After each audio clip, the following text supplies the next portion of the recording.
气候变化、地缘政治竞争威胁全球化理念。The world's two biggest carbon emitters are China and the US. They're not the most friendly with each other at this point. 人工智能快速发展，挑战我们的思维和价值。How do you think the nature of work will change? What you used to do 20 years ago, today a machine does for you automatically. That task has disappeared, but new task has emerged. 我问金融管理局前局长孟文能，新加坡要怎么做？ What Singapore needs to appreciate is that the world is changing, and with every change, there's opportunity and there's risk.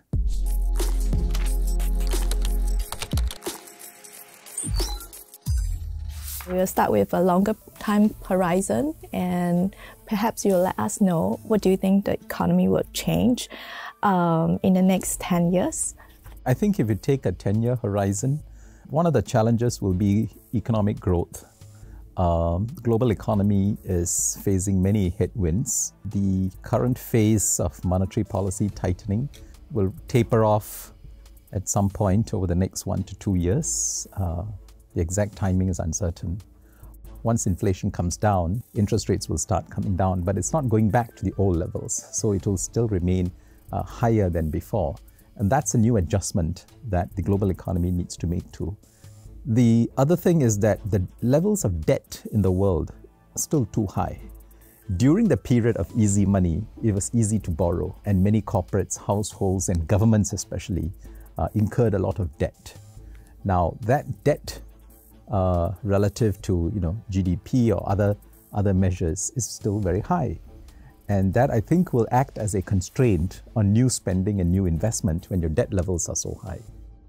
The world population growth is slowing, especially in Europe and America. Over the next 10 years, you're going to see continued increase in the ratio of those who are retired or those who are above 65 to the working age population. And that too has an impact on productivity growth and economic growth. I would imagine global economy on the whole to grow at a slower pace than, say, the last 20 or 30 years. But that is an average. I think there'll be very great differences across regions. And for businesses, it is a matter of understanding where those opportunities lie.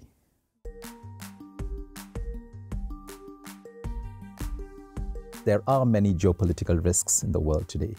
Principally, the contestation between the US and China will be a major backdrop to many geopolitical and geoeconomic developments. The contestation between the US and China traditionally started with restrictions on trade. So already we are seeing adjustments in trade flows. Now, these have not been overly disruptive. It has not been as bad as we initially thought, because I think global supply chains have adjusted to the tariffs that have been imposed by both China and the United States. Global investment flows are also changing. There are now greater restrictions on investments in each other's countries. And this is a fact of life in many parts of the world. Countries have become more sensitive to investments that come into their country and whether that poses security or even economic kinds of risks and threats. The third area of contestation is in technology. As you're aware, the United States has imposed quite severe and tight restrictions on how technology is used, and that technology does not end up in China, especially in semiconductors and chips, to protect those technologies. And of course, there's also a response then from China in terms of their own domestic investments in chip technology and so on. That's one area where the restrictions are very tight. You will see that increasingly in data, in artificial intelligence related technologies, probably also climate related technologies, biotechnologies, finally financial markets. Here, there's not been any major development, thankfully. The contestation in financial markets has been less pronounced, but it's always a risk that needs to be watched. So you're looking at I wouldn't say it is the end of globalization, but I would say it's a different kind of globalization with some degree of fragmentation. You're looking at a very different kind of world in the next 10 years. So what should economies like Singapore do? What Singapore needs to appreciate is that the world is changing, and with every change, there's opportunity and there's risk. There's good and bad, there's benefit and cost. And so we need to understand how trade patterns are shifting. Where are the supply chains shifting to? Are we in the right networks? Likewise, in technology space, what are the technology networks that we should be plugged into? So I think every business, especially global businesses in Singapore, need to make these assessments very carefully about how these changes are occurring and reposition themselves so that you maximize your advantages and benefits and minimize your costs.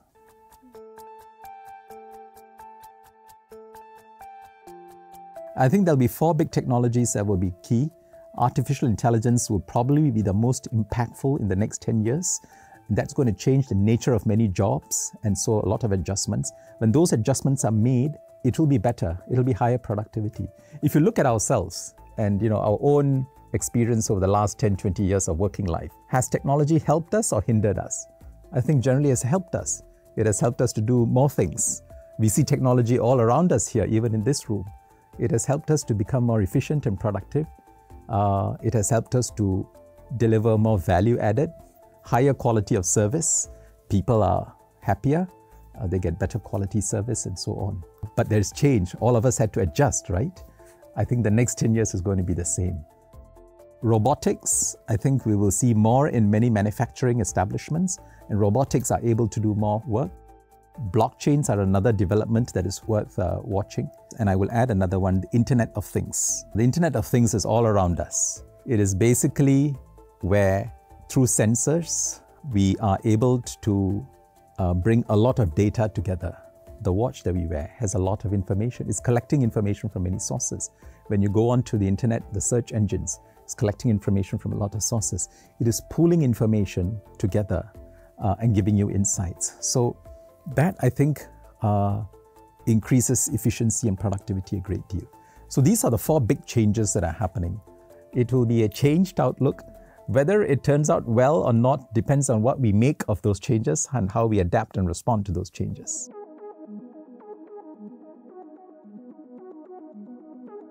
We know that in Singapore we're using a lot of blockchains, especially even for the government. So how do you think that, say, blockchain and digital currencies, they're going to shake up the future of our economy? It's not just the blockchain. There are 2 related technologies. One is the blockchain, which is basically a distributed ledger, which keeps track of ownership and transfer of our assets, and in a decentralized way. And if it's done well, and many pilots have done it very well, you can substantially reduce cost. The other related concept, besides the blockchain, which is equally powerful, if not more powerful, is the idea of tokenization, which is really to take any asset and express it in digital form, where your ownership rights are embedded in it and it's placed on the ledger. So example, you have, say, your money, dollars, notes and coins. It's only because you have it in your hands, it's yours, right? It's in your pocket, so it's yours. But there's nothing there that says it is yours. When you express it as a token and put it on the ledger, the token itself identifies you as the owner. Now that's a very powerful idea. And you can tokenize bonds, equities, you can tokenize any financial asset, and you can also tokenize non-financial assets. So if a farmer has cows, he wants to borrow money from the bank, he can tokenize his cows theoretically, right? I think it has been done experimentally, and use that as collateral. People can tokenize their assets and monetize it and trade it on the blockchain. So I think with tokenization, you can fractionalize things. So do you think that tokenization could be one potential tool that could solve some of the challenges that we're going to see in the next 10 years? My view is that digitalization and the decentralized networks have been helpful to small and medium enterprises. For instance, in the old days, if you're a small, medium enterprise in Singapore, if you want to sell or in regional markets, it's very difficult. You have to go there, set up an office, supply chain, logistics, administration, getting local approvals and so on. If you want to source for supplies from other countries, you only know a few sources. You don't know where the best sources are in the entire world, the cheapest and best products for your supply chain. With digitalization, it has become a lot easier because using the internet, you can access foreign markets. And many of our small and medium enterprises are doing that, especially the startups. They're already beginning to get business directly in Southeast Asia, South Asia, and Africa as well.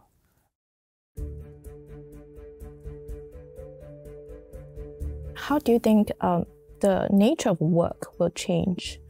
Many people focus on whether it's going to create jobs or whether it's going to destroy jobs. I think what's more important is that it is going to change our jobs. There will be some entirely new jobs. 20 years ago, there's no such thing as a cybersecurity specialist. Today there is. So that's a new job that's created. And there are a lot of such new jobs that are being created.